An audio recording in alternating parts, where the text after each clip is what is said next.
چلتے ہیں اور سلیم صاحب جی اپنا انٹروڈکشن کروائیے. جی السلام علیکم. وعلیکم السلام. وعلیکم السلام. جی خیدر صاحب, میں ایکچولی کل یا پرسوں حارث سلطان کے چینل پہ دیکھا تھا کہ وہ کلامس کاسمولوجیکل آرگومنٹ کے بارے میں بات کر رہے تھے. ان کا بیسک اسمپشن ہی رانگ ہے کہ یہ لوگ بول رہے تھے کہ مسلمانوں کو بھی پروو کرنا مشکل ہوتا کہ every thing has a cause. تو انفائنٹ ریگریس کا پرابلم مسلمانوں کے پاس آتا. میرے کو ان لوگوں کے بدیغ ماغی پہ اتنا تعجب ہوا کہ کلامس کاسمولوجیکل کا بیسک آرگومنٹ یہ ہے نہیں کہ every thing has a cause. Everything that begins to exist has a cause. Universe had a beginning, so it has a cause. زبردست. یہ لوگ اتنے جاہل ہیں. حارث سلطان, غالب کمال اور یہ اسٹائک صاحب بول رہے تھے بات. یہ جاہل انسان یہ لوگوں کو ایکچولی نالج نہیں. اور یہ اسے پہلے صاحب آ کے بولے تھے, دیکھو جو ایم زیڈ صاحب جو ڈسکس کر رہے تھے کہ اللہ کا کاز کون سا ہے, یہ بیوقوف آرگومنٹ ہے کیونکہ everything that begins to exist has a cause. Universe had a beginning, so it has a cause. ایسا تو وہ کاز کا بھی ایک کاز ہونا چاہیے, وہ کاز کا بھی ایک کاز ہونا چاہیے, وہ کاز کا بھی ایک کاز ہونا چاہیے. ایسا آپ انفائنائٹ ریگریس, انفائنائٹ کازز نہیں جا سکتے. میں آپ کا کامنٹ سلیم صاحب ہم نے لے لیا, لیکن میں اپنی عادت کے مطابق کبھی غلطی سے ہو جائے بھول چوک میں تو اس کی معذرت ہے کہ میں اگر کوئی ویڈیو دیکھا نہیں ہے تو اس پہ تبصرہ نہیں کرتا, وہ اتنی اچھی بات نہیں ہوتی. لیکن آپ کا آرگومنٹ ساؤنڈ ہے ایبسلیوٹلی کہ کلام کوزمولوجی کا آرگومنٹ کی پہلی پریمس یہی ہے کہ everything that begins to exist, everything that exist, یہ اومیشن ہے اور ایتھیسٹ عام طور پہ کرتے ہیں. یہ بات ٹھیک ہے آپ کی؟ جی میں کچھ بولنا چاہ رہا ہوں, میرا پوائنٹ کمپلیٹ کرنا چاہ رہا ہوں پلیز. G please. شور. تو بیسیکلی انفائنائٹ ریگریشن کا پرابلم یہ ایتھیسٹ کے لیے ہوگا جو کہتے ہیں کہ every thing has a cause. تو بولنا یہ چاہ رہا ہوں کہ اگر سپوز میرے پاس ایک بک ہے اور آپ کے پاس خیدر صاحب آپ کے پاس ایک بک ہے, نہیں آپ ہے میں ہے, میرے پاس ایک بک ہے اور میں آپ کو بک پاس کرنا چاہ رہا ہوں. تو اگر ہمارے درمیان انفائنائٹ نمبر آف پیپل رہیں گے اور میں سامنے والے کو پاس کرا, وہ سامنے والا اس کے سامنے والے کو پاس کرا, اور infinite number of people between ہے, تو وہ بک آپ تک پہنچ ہی نہیں سکتی. تو پوائنٹ یہ ہے کہ infinite regression is not possible.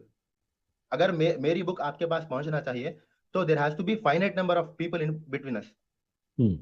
Similarly یہ انکازڈ کاز از فائنائٹ. اگر سپوز مان لیے کہ یونیورس کا کاز ہے اور پیچھے تک اگر کاز ہے فائنائٹ رہنا چاہیے, اسی لیے وہ فائنائٹ کاز جو رہے گا, جو فرسٹ کاز جو رہے گا, وہ کاز کا کوئی اور ایک کاز نہیں ہے, مطلب وہ ہمیشہ سے ہے, اس ایٹرنل. وہی تو ڈیفینیشن ہے اللہ کا کہ اللہ الصمد, کیا خدا ایٹرنل ہے, ہمیشہ سے ہے. تو خدا کا کوئی خالق یا کوئی اس کا کریٹر کوئی ہو نہیں سکتا, اس کے علاوہ کوئی اور پاسبلٹی ہے ہی نہیں. یہ لاجیکل ڈیڈکشن ہے. یہ جو ایتھیسٹ کو, اور یہ کو اسٹام پائلٹ صاحب اور سچ والا صاحب اور راج صاحب, یہ لوگ بھی انفائنائٹ ریگریشن کے بارے میں بات کرتے ہیں. یہ بیوقوف لوگ, یہ لوگ کچھ بھی نہ معلوم, اس لیے یہ لوگ ایتھیسٹ ہے, ان کی نالج کی کمی ہے. تو یہ پوائنٹ کو دیکھیں, میں ان کا دو تین لوگ ایسے ہیں سلیم بھائی کہ ان کا مجھے بڑا رویہ بڑا عجیب لگتا ہے. یہ ایک اسٹام پائلٹ صاحب کے بارے میں آپ نے بات کی ہے, ایک گلزار ایریا صاحب ہیں, کہ بھائی آپ لوگوں کو اتنا اعتراض ہوتا ہے مجھ پہ, عامر بھائی پہ, باقی لوگوں پہ, ہم کتنے ہمارے ویڈیوز ہوتے ہیں تو ان کو آپ ڈسٹورٹ کر کے اپنی مرضی کے مطابق جو آپ فٹ کرتے ہیں. تو بھائی اسٹریم میں آئے, یہاں پہ آپ کے پاس اوپن پلیٹ فارم ہے, کسی ایتھیسٹ کو کبھی نہیں روکا جاتا یہاں پہ اپنے کیس کو ڈیفینڈ کرنے سے. تشریف لائیں, یہاں پہ بات کریں. ایسے اس کا کیا فائدہ کہ آپ بلا وجہ وہ لگے رہتے ہیں کہ نہیں دیکھو فلاں ایسا, اور وہاں پہ بڑے روب سے باتیں کرتے ہیں کہ جیسے یہ بہت ہی بڑے علماء ہیں, اور مجھے کوئی شک نہیں ہے کہ وہ علماء ہیں. کالے علم جس کو پتا ہوتا ہے وہ بھی عالم ہی ہوتا ہے. لیکن یہاں پہ آپ تشریف لائیں, ذرا بات چیت کریں, پتہ تو چلے دنیا کو کہ آپ کے آرگومنٹس میں کتنی ڈیپتھ ہے. پتہ نہیں یہاں کیوں نہیں آتے یہ لوگ. کیسر بھائی, just to correct the history, عالم نہیں ہے, جیو فزسسٹ ہیں. بہت شکریہ جی. او جی بالکل, وہ تو خیر. جی کیسر سر, میں یہاں پہ ایک پوائنٹ ایڈ کروں گا. پہلے تو السلام علیکم.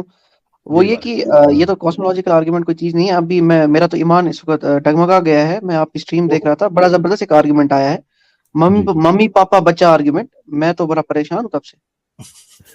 اچھا, میں علت کے اوپر ایک میں کازز کے اوپر, کاز اینڈ افیکٹ کے اصول پہ میں ایک بات رکھنا چاہتا ہوں سلیم بھائی کے سامنے. مجھے امید ہے انہوں نے پڑھی ہوگی انشاءاللہ, کیونکہ جس طریقے سے یہ بات کر رہے ہیں بڑی لاجیکل ہے اور ہمارے جو کلاسیکل تھیولوجی ہے اس کے ساتھ میچ کرتی ہے. ابن حزم الاندلسی الظاہری بہت بڑے امام گزرے ہیں, انہوں نے کتاب لکھی الملل والنحل.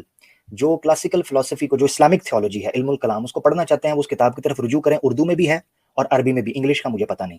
الملل والنحل پی ڈی ایف میں قوموں کے عروج و زوال آپ لکھیں گے, اردو میں آپ کو پی ڈی ایف میں مل جائے گی جو اردو پڑھ سکتے ہیں. الملل والنحل, یہ 4 اور 5ویں صدی کے امام, انہوں نے 2 علم الکلام کے اندر جو مسلم تھیولوجسٹ ہیں ان کی 2 رائے لکھی ہیں یہ کاز اینڈ افیکٹ کے اوپر. یہ اس وقت مسئلہ حل کر لیا تھا انہوں نے, کیونکہ امام غزالی کے ٹائم پر یہ جو کازمولوجیکل آرگومنٹ کی جو بات کر رہے ہیں اور کاز اینڈ افیکٹ کی بات کر رہے ہیں, اس وقت ساری بحثیں ہوئی تھیں. تو انہوں نے اس وقت یہ کہا کہ مسلم تھیولوجسٹ جو ہیں ان کی 2 رائے ہیں کاز اینڈ افیکٹ کے اصول پر, یا کازز پر, یا ملٹیپل کازز کے اوپر. وہ یہ کہتے ہیں کہ جب ہم خالق کی بات کرتے ہیں کہ کیا کوئی کاز اس پر انفلوئنس کرتا ہے کہ وہ یہ کام کرے, یعنی مثال کے طور پر اللہ کے کاموں کی علت ہونا ضروری ہے؟ اللہ کے اعمال یا افعال کی یا اس کے کام کی علت ہونا، کاز ہونا ضروری ہے یا نہیں ضروری؟ اس کے اوپر باقاعدہ بحث ہوئی ہے، کیونکہ ان کا کہنا یہ ہے کہ اگر یہ مانا جائے کہ کاز ہے تو یہ انفلوئنس کر رہا ہوگا اللہ کو کہ وہ یہ کام کرے، کیونکہ علت معلول کو مجبور کرتی ہے یا معلول علت کو مجبور کرے، لازم و ملزوم ہے، یہ سائمنٹینیسلی ایگزسٹ کرنے کا ڈیمانڈ کرتے ہیں کہ میرے پاس اگر کوئی چیز ہے تو میں اس کو کروں۔ اس پر انہوں نے دو رائے دی، انہوں نے کہا یا تو ہم یہ مانیں گے کہ اللہ کی ذات علت اولا ہے یعنی فرسٹ کاز، یا جس طرح آپ نے کہا کہ انکازڈ آف دا کازز، ٹھیک ہے، یہ ایک ایسا کاز ہے جس کی کوئی کاز نہیں، جس کی علت نہیں، جس کو علت العلل کہتے ہیں، ایسی علت جو تمام علتوں کا کاز ہے، وہ خود انکازڈ ہے۔ دوسری چیز انہوں نے کہی ہم یہ مانیں گے کہ اس کے کسی قسم کے بھی کام کی کوئی علت نہیں ہے جو اس کو انفلوئنس کر سکے۔ ایسی صورت میں پھر ہمیں یہ ماننا ہوتا ہے کہ اللہ کی ذات جو ہے وہ صرف اور صرف اپنی مرضی کے مطابق کام کرتی ہے، اس کو کسی علت کی معلول کی ضرورت نہیں۔ یہ اصول مخلوق کے اوپر تو لگ سکتا ہے، خالق کے اوپر نہیں۔ یہ دو طرح سے انہوں نے مسئلے کو حل کرنے کی کوشش کی ہے، جس کو مناسب لگتا ہے وہ کر سکتا ہے۔ بہرحال علت اولا یعنی فرسٹ کاز اور علت العلل یعنی انکازڈ کاز، جو کازز کا جو انکازڈ ہے کریٹر، وہ مانا جائے۔ جزاک اللہ۔ ٹھیک، بہت شکریہ، ٹائم بہت کم ہے، میرے پاس صرف 20 منٹس ہیں پلیز، تو اب بہت شارٹ بات کریں گے۔ اور سلیم صاحب بہت بہت شکریہ آپ کا کامنٹ ہم نے لے لیا، جزاک اللہ خیرن۔ جی نیکسٹ ہمارے پاس تیمور بھائی کافی دیر سے ویٹ کر رہے ہیں اور تیمور بھائی کی ٹرن تھی۔ جی تیمور صاحب۔ جی السلام علیکم، سن سکتے ہیں آپ مجھے؟ جی سن سکتے ہیں۔ جی کیسے بھائی، سب سے پہلے تو اللہ جزائے خیر دے آپ کی ٹیم کو اور آپ کو، یہ بہت اچھا کام ہے پاکستان میں۔ میں یہاں یورپ سے بات کر رہا ہوں اور یہاں پہ تو آپ کو پتہ ہے میس اپوسٹسی ہے کرسچینٹی سے، تو بڑا دکھ ہوتا ہے کہ یار پاکستان میں بھی ایسے لوگ ہیں جو ان لوگوں سے مرعوب ہو رہے ہیں۔ تو خیر ایگنوسٹک ایتھیسٹس یہ کہتے ہیں اپنے آپ کو، گورے لوگ، کہ ہم ایگنوسٹک ایتھیسٹس ہیں، ہمیں نہیں ابھی تک پروف ملا، اور یہ لوگ یہ سمجھتے ہیں کہ یہ ان کی ڈیفالٹ پوزیشن ہے، مطلب اگر کچھ بھی نہ ہو تو بندہ سب سے پہلے ایگنوسٹک ایتھیسٹ ہوگا۔ جی اب اس میں ایشو یہ ہے کہ یہ سمجھ رہے ہیں کہ یہ ڈیفالٹ پوزیشن ہے، لیکن یہ سمجھ رہے ہیں کہ یہ بلیورز نہیں ہیں، جبکہ دنیا کے باقی ہر چیز میں یہ لوگ بلیورز ہیں۔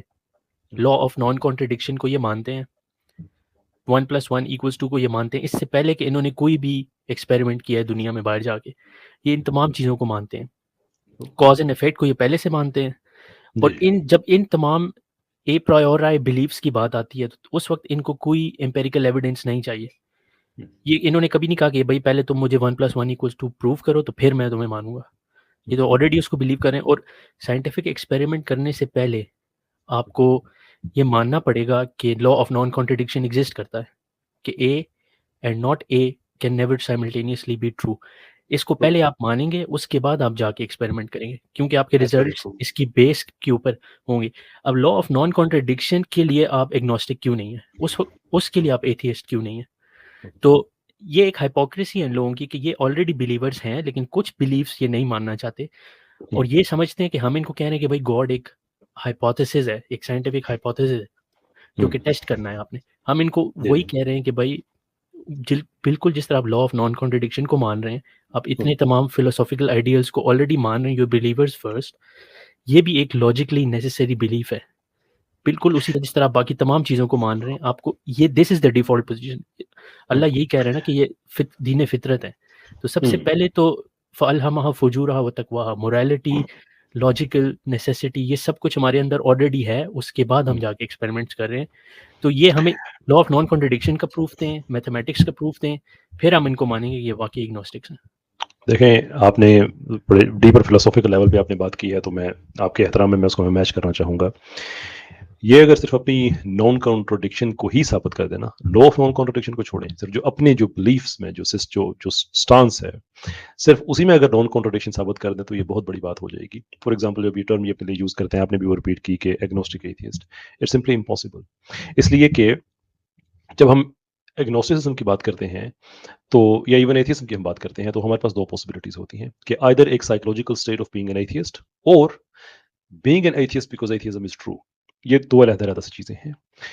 ایگنوسٹسزم اس سے اس لیے میچ نہیں کر سکتا کہ آپ ایگنوسٹک بھی ہوتے ہیں either as a psychological state of being an agnostics اور you assume the position of being an agnostics because agnosticism is true.